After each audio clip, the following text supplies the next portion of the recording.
Bienvenue à Coram Deo. Ta famille, ta maison, ton église.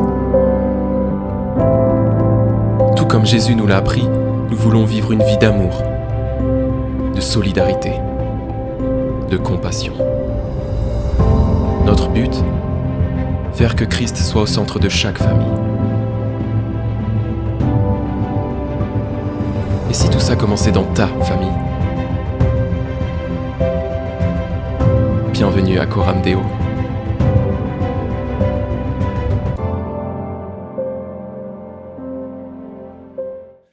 Bonjour à tous, j'espère que vous allez bien.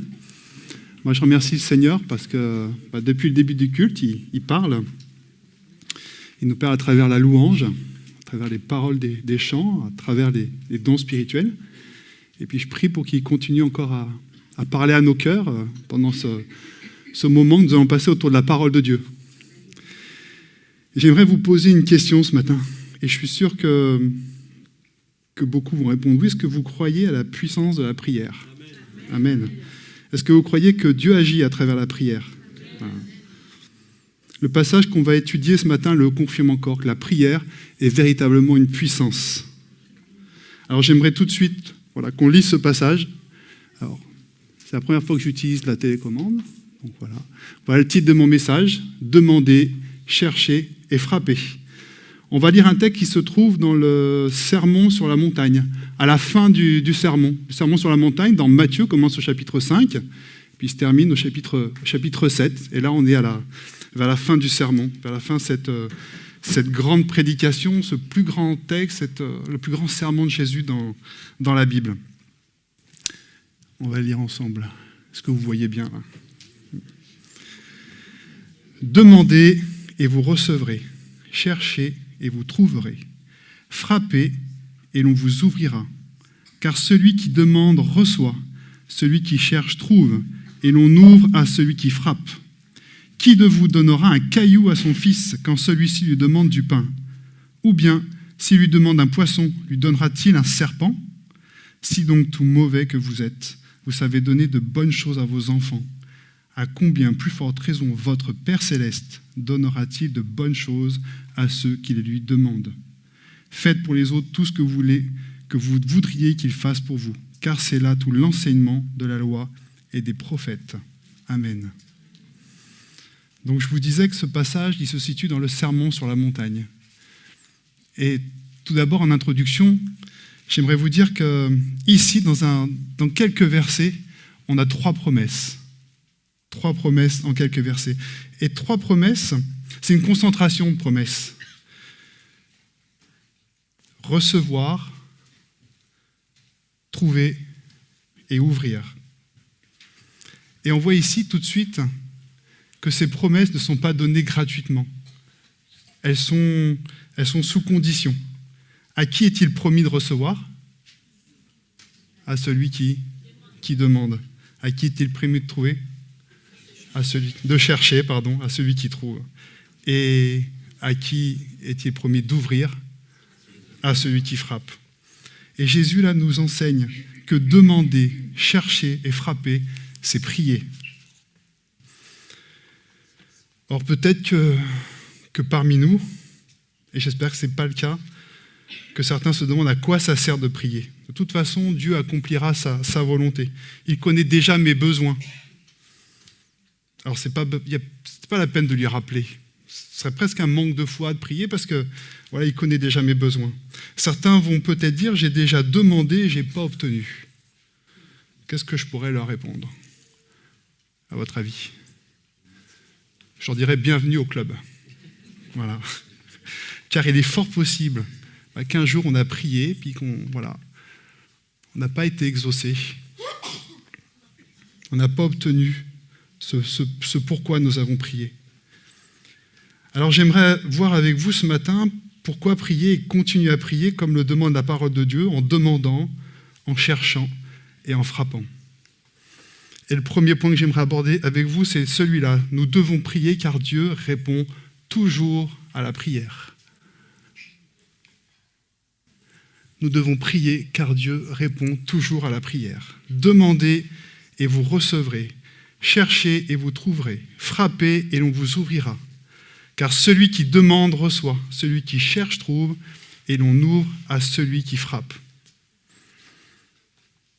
Alors comme je vous disais, il est légitime de se poser la question, pourquoi n'exauce-t-il pas toujours ? J'aimerais te dire que parfois dans le ciel, le Seigneur doit dire « tu ne sais pas ce que tu demandes ». Et heureusement qu'il ne répond pas, qu'il n'exauce pas toutes nos prières. Je vais vous donner une illustration, ça se passe au Cambodge. C'est un chrétien qui vivait à l'époque de Pol Pot. Donc c'était un dirigeant à la tête des Khmers rouges. Donc c'était une dictature. Et ce chrétien était dans un camp de travail, il était prisonnier. Et un jour, il a réussi à s'évader avec un autre prisonnier. Il s'évade et puis les soldats commencent à le poursuivre. Les soldats, les gardiens du camp, les gardiens de cette prison. Et puis au moment où il s'évade, où il s'éloigne du camp, il y a une pluie qui commence à tomber. Et la pluie en Asie, c'est pas la pluie en Bretagne. Donc voilà. C'est la pluie, c'est des murs d'eau, et puis en fait vous ne pouvez plus avancer. C'est impossible. Ce chrétien, il se retrouvait là avec cette autre personne, et puis il ne pouvait pas fuir loin de ce camp, voilà, il ne pouvait plus rien faire, et ils se sont abrités sous un pont pendant 3 jours. Et pendant 3 jours, il a prié. Il a prié le Seigneur, il a dit « Seigneur, que cette pluie s'arrête ». Il était dans le froid, il n'y avait pas grand-chose à manger pendant 3 jours, sous un pont, je pense. Et puis les soldats devaient tourner autour du pont. Ils n'avaient pas réussi à partir très loin de ce camp. Et puis les soldats, avec leurs véhicules, pouvaient passer. Puis moi, en tant que soldat, je cherche quelqu'un. Peut-être, tiens, un pont. Voilà, ça peut être un endroit où un prisonnier se cache. Donc ils étaient vraiment à la merci. Il y avait du danger autour d'eux. Et il a prié pendant 3 jours. Mais Dieu n'a pas arrêté la pluie. Et ce chrétien témoigne, il dit pendant 20 ans qu'il a ressenti une certaine amertume, un certain sentiment contre Dieu qui n'avait pas répondu et qui les avait laissés là pendant 3 jours. Pendant 20 ans, ça a été long, il y a eu ce sentiment sur son cœur là. Et un jour, bien après cette époque, 20 ans plus tard, il a rencontré un ancien gardien de ce camp. Et puis ils ont échangé sur cet épisode, lui a raconté son histoire. Et l'ancien gardien lui a répondu que les soldats avaient renoncé à les poursuivre à cause de la pluie. Ce chrétien qui avait demandé au Seigneur d'arrêter la pluie, Dieu n'avait pas permis. Il avait dit non. La pluie, elle va continuer parce que les soldats qui te poursuivent, qui veulent te ramener dans ce camp, ils vont s'arrêter. La pluie les avait sauvés. Alors la moralité de cette histoire, c'est que Dieu est plus sage que nous.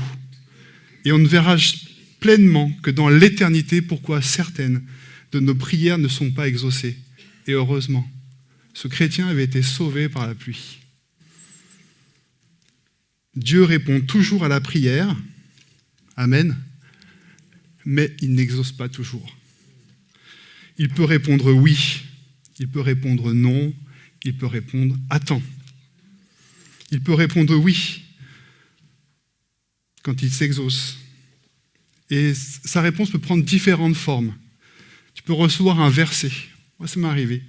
Et je pense que c'est arrivé à beaucoup quand on lit la parole de Dieu et qu'on traverse une situation difficile et que là, il y a dans le passage qu'on est en train de lire, et sans que ça soit un hasard, le Seigneur nous parle. Le Seigneur nous parle par ce verset. C'est comme si le verset il se détachait de la parole de Dieu et qu'il venait directement parler à notre cœur. Et là, le Seigneur nous parle et répond à notre prière par un verset. Il peut répondre aussi à travers une personne. Et moi, je vous dis ici qu'il y a des personnes qui m'ont réconforté. Parce que je traversais des moments difficiles, j'avais des questions, des soucis, et puis j'arrivais ici à l'église, et puis des personnes me parlaient, elles ne savaient pas du tout ce qui m'arrivait, à quoi je pensais, quelles étaient les questions que j'avais posées à Dieu pendant la semaine, et le Seigneur leur donnait une parole de Dieu, et me parlait à travers des frères et des sœurs. Je crois que c'est important de vivre la communion fraternelle pour ça. On ne peut pas rester tout seul à la maison à suivre sur Internet, tout ça. On a besoin de la communion fraternelle et c'est une des raisons. Parce que le Seigneur, il va se servir des frères et des sœurs pour répondre à nos prières. pour nous encourager, pour nous réconforter, pour nous exhorter. Ce matin, on a reçu des dons spirituels aussi. Il y a des paroles qui ont été données et ça parlait à des gens qui ont été touchés par cette parole. Le Seigneur parle à travers des frères et sœurs. Il parle aussi, il répond à travers les circonstances. Dieu arrange les circonstances, il fait des choses extraordinaires. Un jour, ça fait quelques années déjà, Claire avait obtenu sa mutation en Lozère. Ça fait il y a très longtemps, ne vous inquiétez pas. C'était il y a plus de 15 ans. Et je me souviens, elle refusait sa mutation parce que moi, je ne l'avais pas eue à l'époque. Et elle perdait son poste. Donc, ils lui ont dit, d'accord, vous avez le droit de refuser votre mutation, mais en fait, vous perdez le poste que vous aviez. Et son école était à côté de la maison, à 5 minutes à pied. Donc, on vous reprend dans le Val d'Oise, mais on ne sait pas où vous allez être placé. Voilà, ça peut être on ne sait pas tout dans quelle école encore. On a prié. Et Claire, elle a prié pour qu'elle puisse revenir dans son école. Et qu'est-ce qui s'est passé? C'est que ils se sont trompés, ils ont créé un poste. Et Claire a pu retourner dans cette école qu'elle avait quittée à cause de cette mutation et réobtenir ce poste qui était à côté de la maison. Dieu aussi agit à travers les circonstances. Et puis on le voit dans la parole de Dieu, puis certains l'ont vécu aussi dans leur vie. Il agit aussi et répond à travers des actes de puissance extraordinaires. Quand il guérit, quand il délivre. Il peut nous répondre non aussi. Ça, on n'aime pas trop cette réponse. Il a répondu non à Paul dans 2 Corinthiens. Quand il demande, il avait une écharde. On ne sait pas trop ce que c'était cette écharde, mais ça le faisait vraiment souffrir au tel point que Paul a prié 3 fois. Et le Seigneur lui a dit non, Paul, tu vas garder cette écharde parce que ma grâce te suffit. Le Seigneur, il voulait que Paul ne s'enorgueillisse pas, parce que Paul était quelqu'un de cultivé, quelqu'un qui était doué, mais il voulait que son ministère dépende de Dieu en tout temps. Il lui dit « Ma grâce te suffit ». Et vous savez ce qui est merveilleux dans ce passage? On le voit un peu plus loin dans les Galates. Il va dire, c'est Paul qui parle, il dit au chapitre 4, verset 13, « Vous le savez, c'est à cause d'un problème physique que je vous ai annoncé l'évangile pour la première fois. » Amen. Le Seigneur avait dit à Paul, ma grâce te suffit. Et puis ce problème physique, voilà, cette écharpe qu'il avait dans la chair, a permis que l'évangile soit apporté aux Galates. Il fait tout pour sa gloire. Le Seigneur avait un autre projet. Il voit plus loin que nous. Il fait tout pour sa gloire, il fait tout pour son plan de salut. Il répondra non aussi si nous prions en dehors de sa parole. Alors je crois qu'il est nécessaire de prier et de méditer la parole de Dieu. C'est-à-dire que ce ne sont pas 2 activités différentes. Ce n'est pas je prie d'un côté et je médite la parole de Dieu, je lis la Bible. C'est je me sers de la parole de Dieu pour comprendre la volonté de Dieu, pour comprendre ce que Dieu veut, ce que Dieu désire, et je prie en m'appuyant sur cette parole, à l'aide de cette parole. La prière et la méditation de la parole de Dieu sont indispensables, indissociables. Ce ne sont pas 2 activités différentes. Jésus, c'est le merveilleux modèle. Dans la Bible, il va dire dans Jean 11, verset 42, « Je sais que tu m'exauces toujours. » Jésus pouvait parler comme ça et dire « Je sais que tu m'exauces toujours. » Parce qu'il était vraiment connecté aux affaires de son Père. Il priait tout le temps selon la volonté de Dieu. Dieu peut aussi nous dire « Attends, il y a des temps où la prière trouve une réponse immédiate. » Ça, c'est vrai, je vous en reparlerai un petit peu plus loin. Mais il y a aussi des temps de persévérance où nous devons continuer à prier. Dans la version Parole vivante, je vais vous la lire, on reprend ces 2 premiers versets de Matthieu 7. Il dit « Demandez », et la version, elle rajoute « Continuez à demander et vous recevrez. Cherchez, persévérez dans votre recherche et vous trouverez. Frappez, insistez et la porte vous sera ouverte. Continuez à demander, persévérez dans votre recherche, insistez. La plus mauvaise manière de répondre à l'attente, quand Dieu nous demande d'attendre, ça serait d'arrêter de prier. Ça serait peut-être d'en vouloir à Dieu, d'endurcir son cœur. Dieu ne m'a pas répondu, c'est-à-dire qu'il ne m'aime pas. Mais Dieu nous demande au contraire de patienter, de persévérer dans la prière. Continuez, continuez, continuez. Si tu dois prier une fois, si tu dois prier 2 fois, si tu dois prier 1000 fois, continue.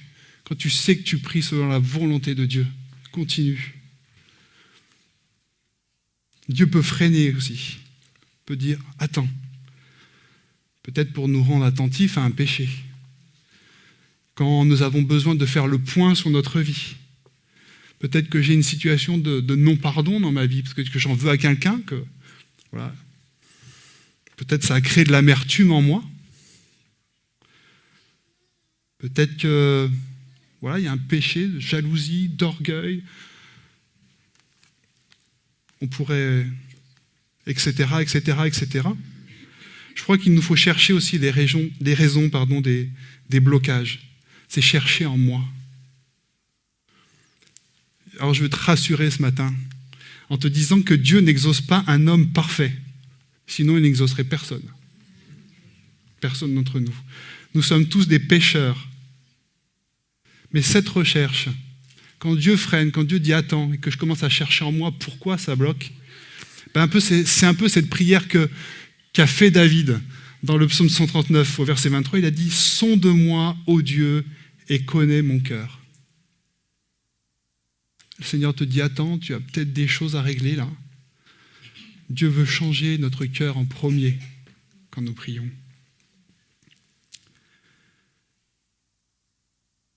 Nous prions souvent en fonction de nos propres désirs, notre volonté, alors que le Seigneur veut que nous prions selon sa volonté à lui, selon ses désirs. Dieu dit oui si nous prions selon sa volonté, quand notre prière est centrée sur lui. Cela ne veut pas dire qu'on ne peut pas prier pour nos besoins, pour nos requêtes, quand on traverse une situation difficile, parce que Dieu demande qu'on prie, mais il dit dans sa parole, cherchez d'abord le royaume de Dieu et sa justice. Quand il nous enseigne à prier un peu plus tôt dans la Bible, dans Matthieu 6, il commence à prier que ta volonté soit faite et que ton règne vienne. On doit chercher dans nos prières la volonté de Dieu avant tout. Alors inspirons-nous vraiment des prières qui sont dans la Bible. Tout à l'heure, je vous ai dit que prier et méditer la parole de Dieu allaient ensemble. Dans la Bible, il y a tellement de prières. Il y a tellement de prières dans les psaumes. Observons, réfléchissons comment Jésus priait, quels étaient ses sujets de prière, comment les apôtres priaient, quel était leur sujet de prière, et imitons-les. Imitons-les. Allons chercher dans la parole de Dieu et prions de la même façon. Soyons centrés aussi. Soyons centrés sur Dieu, sur sa volonté. Quand nous prions, soyons centrés sur la parole de Dieu. Dieu dit oui quand nous prions pour recevoir des bénédictions spirituelles, pour être plus fermes dans la foi, plus zélés pour l'évangélisation, plus ardents dans notre amour pour notre prochain, pour devenir un disciple qui a un vrai impact dans le monde. Tu peux être sûr qu'il répondra à ces prières parce qu'elles ont pour objectif sa gloire. Dieu dit oui quand nous comptons et que nous demandons l'accomplissement de ses promesses. Il y a tellement de promesses dans la parole de Dieu. Ce matin, Marie nous a donné une promesse merveilleuse. Il y avait tellement de choses dans ce psaume 146, il y avait tout. Je dis, oh là là, tout ce que le Seigneur fait, c'est vraiment merveilleux. Il y a quelque temps, il y a un verset qui m'a réconforté. C'est important, je le redis, de relire la parole de Dieu, de la lire, la relire, de méditer, de noter quand il y a une promesse. Parce que je vais m'en servir, je vais pouvoir la proclamer quand je vis une situation et que le Seigneur me rappelle cette promesse. Les promesses sont des appuis solides dans notre vie de prière. On peut s'appuyer dessus, ce sont des rochers. Il y a quelque temps, j'ai lu Philippiens 4, au verset 6 et 7. J'avais besoin de paix. Paix, vraiment de la paix du Seigneur. Et j'ai lu cette parole qui disait « Ne vous inquiétez de rien, mais en toute chose, faites connaître vos besoins à Dieu par des prières et des supplications avec des actions de grâce. Et la paix qui surpasse toute intelligence gardera vos cœurs et vos pensées en Jésus-Christ. Et c'est vrai, ça s'est réalisé. J'ai prié selon cette promesse. Je dis, Seigneur, tu vois mes besoins, tu vois mes soucis, tu vois vraiment cette inquiétude dans mon cœur. Eh bien, je prends cette parole et puis je te la rappelle, je la confesse, je la proclame. Et c'est vrai, le Seigneur, il a rempli mon cœur de sa paix. Les promesses de Dieu sont vraiment des appuis solides pour notre vie de prière. Alors, dans cette première partie, nous voyons que Dieu répond toujours à la prière, même si la réponse n'est pas celle qu'on attend. Non, quand il répond non, quand il répond attends, on n'aime pas trop. S'il répond oui, c'est pour faire exploser sa gloire. S'il répond non ou qu'il te demande d'attendre un peu, et si ça le glorifie en transformant ton cœur, eh bien il le fera. Et s'il répond non, s'il peut faire durer l'épreuve que tu traverses et te dire tout simplement, mon enfant, parce que je t'aime et que je veux ton bien, non, il le fera, pour la gloire de son nom. Amen. Alors j'aimerais voir avec vous maintenant la seconde raison. Il répond oui, non ou attends. Il faut prier selon sa volonté.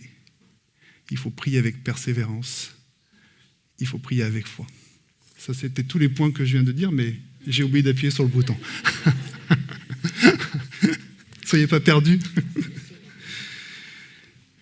On est toujours dans le même verset. Parce que quand on creuse la parole de Dieu, on découvre il y a des choses vraiment extraordinaires, des trésors. Nous devons prier parce que la prière nous conduit dans la présence de Dieu. On est à l'école de la prière avec le Seigneur. C'est un chemin en plusieurs étapes. Et c'est ce que nous montre ce message ce matin. 3 étapes, 3 niveaux de maturité dans la prière. Le premier, c'est demander. Voilà. J'avais fait des marques en plus pour appuyer au bon moment, mais je ne les ai pas vues. Demander, c'est la mise en marche de la prière. C'est sa plus simple expression. C'est facile de demander parce qu'on a des besoins. On a tellement de besoins qu'on demande à Dieu. Voilà, et on sait qu'on a un Dieu qui est fidèle et qui est généreux et qui nous demande vraiment de prier pour nos besoins et qui est capable d'y répondre. Demander, c'est facile. Mais il faut savoir demander les bonnes choses, les choses utiles, les choses nécessaires. Demander... Je vous donne un exemple de la vie courante. Peut-être qu'il y a des parents... voilà. Moi, c'est un peu loin tout ça. Mais pour certains, ça va parler, parce que c'est actuel. Demander comme un nouveau-né. Vous savez, un nouveau-né, quand il demande, la nuit, quand il a faim, il demande. Hein, ça vous rappelle des bonnes nuits. À 2h du matin, il demande. À 4h du matin, il demande encore. À 6h, il demande. Et vous, qu'est-ce que vous faites en tant que parent ? Eh bien, vous donnez. Voilà. Vous levez et puis vous donnez. Pourtant, qu'est-ce qu'il a fait, le bébé ? Rien. Il n'a pas travaillé. Il n'a rien fait. Il fait que demander. Et il reçoit. Il reçoit. Amen. On aimerait bien être comme ça. Hein ? Et c'est un peu comme ça quand on débute dans la vie chrétienne aussi. C'est pour ça que c'est le premier niveau de la prière. Demandez et il vous sera donné. Je connais quelqu'un qui s'est converti il y a quelques temps et il rendait son témoignage aux dernières vacances. Donc c'est un jeune chrétien. Et puis ce jeune chrétien, en fait, continuait à fumer. Et puis il a demandé au Seigneur, il a dit, c'était avant les vacances de Noël, il a demandé au Seigneur, Seigneur, aide-moi à arrêter à fumer, mais après les vacances. Il voulait continuer. Et puis il va au travail un matin, donc c'était avant les vacances, et puis il prend une cigarette, comme ça, puis d'un seul coup, oh, qu'est-ce que c'est que ça ? Ah, berk, c'est horrible, c'est dégoûtant, tout ça, il jette sa cigarette, il en prend une deuxième, même chose. Bon. Et puis il retourne travailler, et puis il dit, comme il est têtu, pause de l'après-midi, il réessaye encore. Et même chose, dégoûté de la cigarette. Le Seigneur avait répondu à sa prière.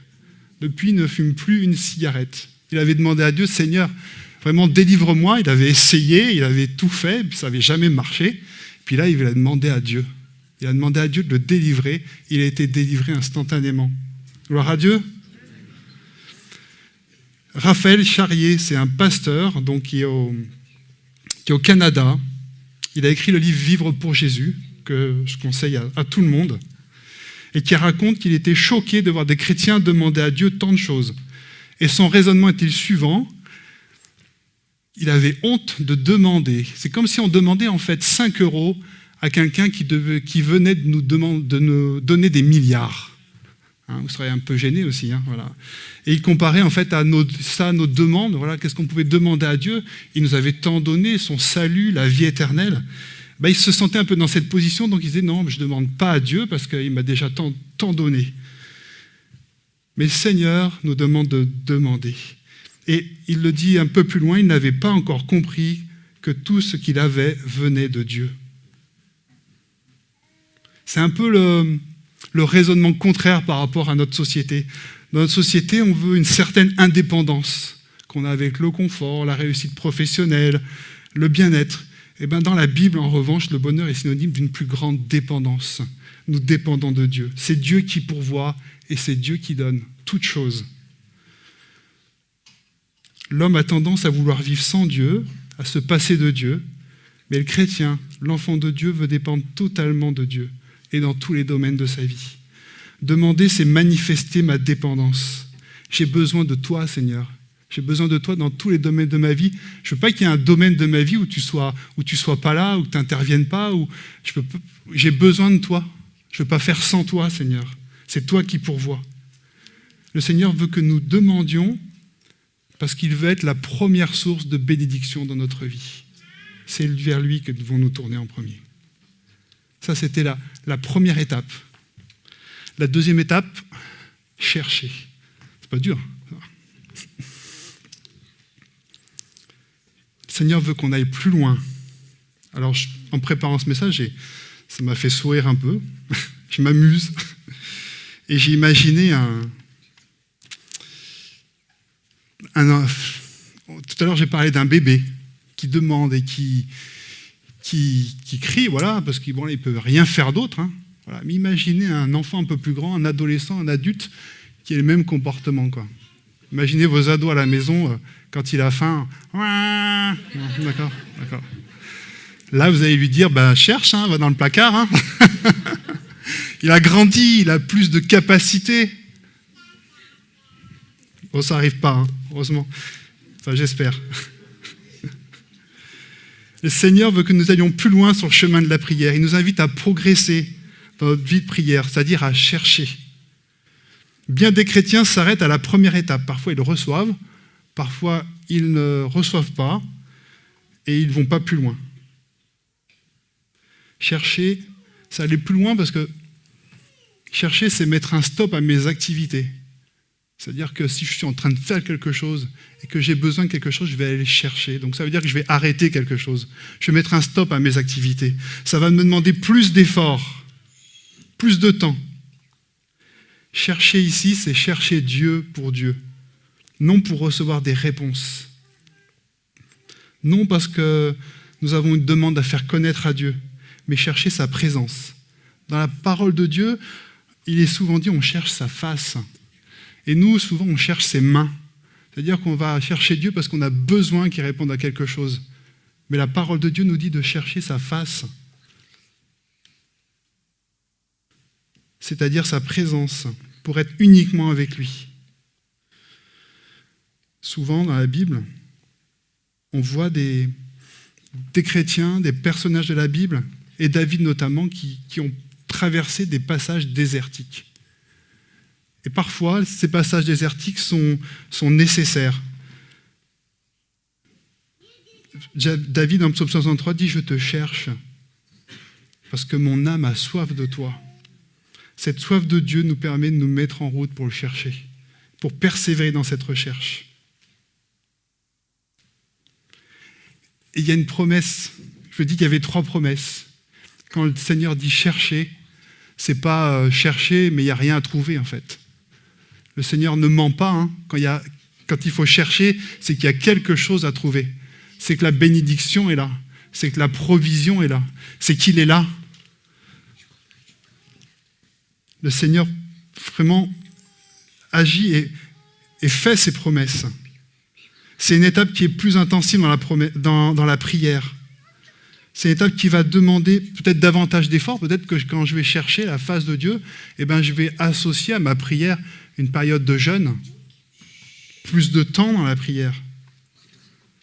Le but de la prière devrait être une connaissance plus approfondie de Dieu. D'ailleurs, la prière sous toutes ses formes, c'est le but de la prière sur toutes ses formes, une connaissance plus approfondie de Dieu. C'est le moment de boire.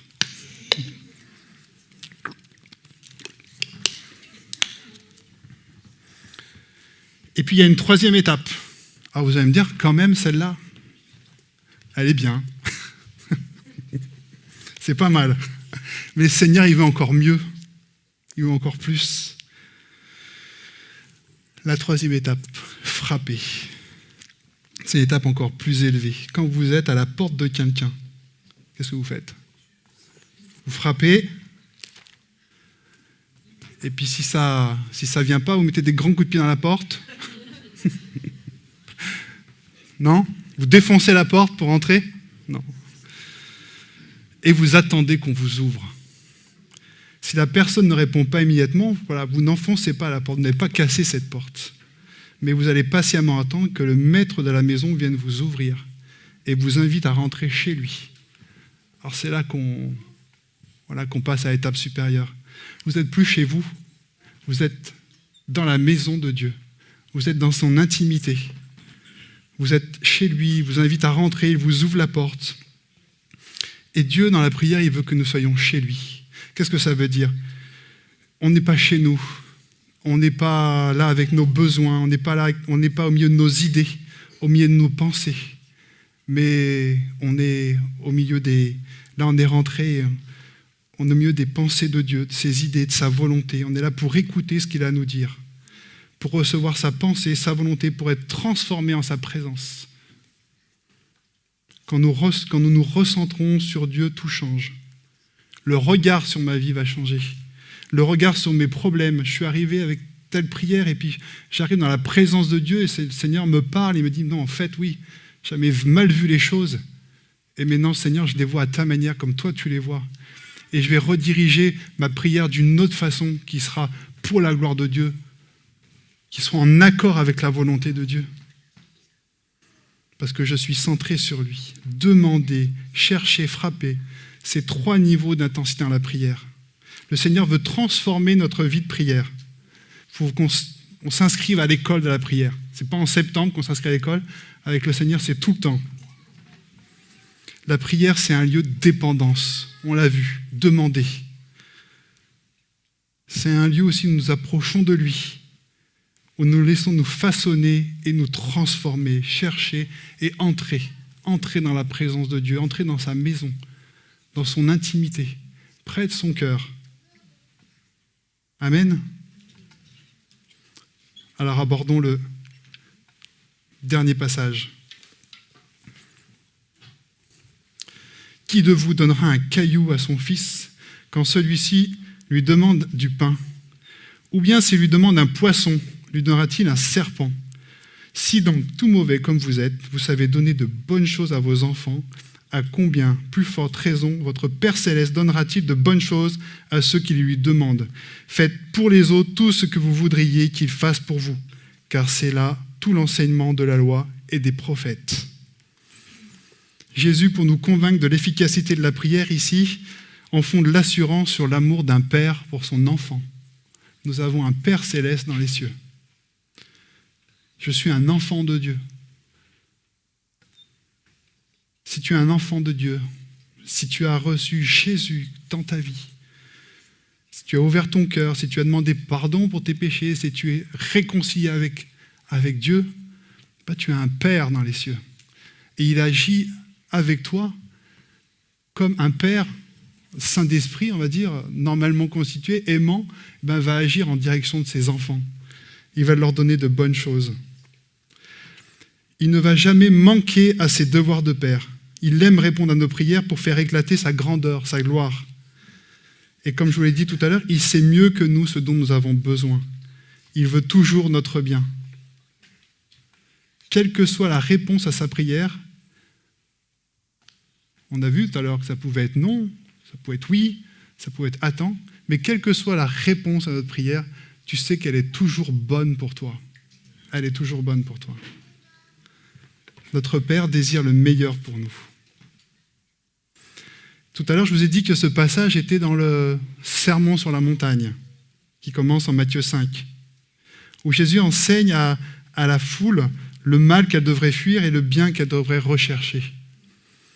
Il commence dans Matthieu 5, verset 7, il dit « N'imaginez pas que je sois venu abolir la loi et les prophètes. » Et là, dans le verset qu'on a lu, le verset 12, il termine à ce passage « C'est là tout l'enseignement de la loi et des prophètes. » Et Jésus venait d'expliquer en fait les règles du royaume de Dieu. Souvent, il a dit, mais vous avez entendu dire, mais moi, je vous dis. Et il fait un enseignement. Il enseigne sur la colère. Il enseigne sur les relations dans le couple, sur la pureté dans le couple, quand il parle de l'adultère. Il enseigne sur la vengeance. Il enseigne sur l'amour pour les ennemis, sur la gestion de l'argent, sur les inquiétudes, sur le jugement. Et là, les gens écoutent ça et je pense qu'ils doivent se dire, mais Seigneur, c'est dur ce que tu demandes. Là, il s'adresse à une foule. Et le Seigneur leur dit, demandez et vous recevrez. Cherchez, vous trouverez. Frappez, on vous ouvrira. Parce que le Seigneur veut vous donner de bonnes choses. On peut se dire, c'est pas facile de marcher comme Jésus nous le demande. Et par nos propres forces, par nos capacités, c'est impossible. Nous avons besoin de lui. Nous avons besoin d'une transformation complète de notre cœur. Et ça, nous pouvons le demander à Dieu. Nous pouvons le rechercher, frapper à sa porte. Dans Luc 11, au verset 9, c'est un passage qui reprend exactement les mots qu'on a utilisés ce matin. Demandez et vous recevrez, cherchez, vous trouverez, frappez, on vous ouvrira. Si méchant comme vous l'êtes, vous savez donner de bonnes choses, et ainsi de suite. Mais il y a une différence. À la fin de ce passage, il est dit, le Père Céleste donnera l'Esprit à ceux qui le lui demandent. Demander les bonnes choses, c'est demander vraiment que le Seigneur il nous remplisse de son Esprit, chaque jour.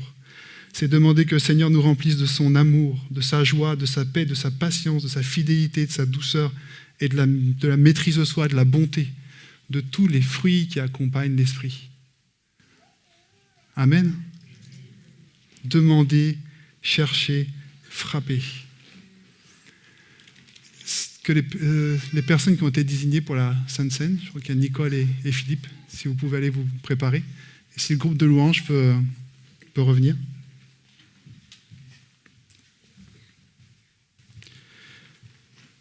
Donc j'aimerais vous rappeler ces 3 enseignements ce matin. D'abord ça. Quelle que soit sa réponse à la prière, tu as l'assurance qu'elle est toujours bonne pour toi. Et notre Père désire le meilleur pour nous. Amen. Alors pour résumer, voilà. J'aimerais te rappeler ce matin 3 enseignements. Dieu répond toujours à la prière, même s'il n'exauce pas toujours. Même si la réponse n'est pas celle que j'attends. Même s'il me dit non, même s'il me dit attends. Il répond à la prière. Dieu veut me faire grandir dans ma vie de prière. Il veut transformer ma prière pour le connaître de plus en plus. Et chaque jour, tout au long de ma vie chrétienne, je suis à l'école de la prière. Et Dieu m'appelle à passer d'une première étape à une deuxième étape, à une troisième étape. Parce que le but de la prière, c'est vraiment le trouver lui. C'est vraiment être dans sa présence. Être dans sa présence pas seulement pour mes besoins, pour mes requêtes, mais pour lui. Pour le glorifier, pour mieux le connaître. Et Dieu veut me donner toujours de bonnes choses. Il me donnera toujours de bonnes choses pour la gloire de son nom. Pour la gloire de son nom. Je dois donc prier avec foi, avec confiance, avec persévérance, avec sa parole, selon sa volonté, car il intervient toujours au bon moment et de la bonne façon. Dieu n'est jamais en retard. quand il intervient, c'est toujours au bon moment et de la bonne façon. Et avant de prier, je voudrais simplement vous donner ce dernier verset, très court, dans l'Ecclésiaste 3 au verset 11, qui dit « Il fait toutes choses bonnes en son temps. » Amen. Amen. Je vous invite à fermer les yeux.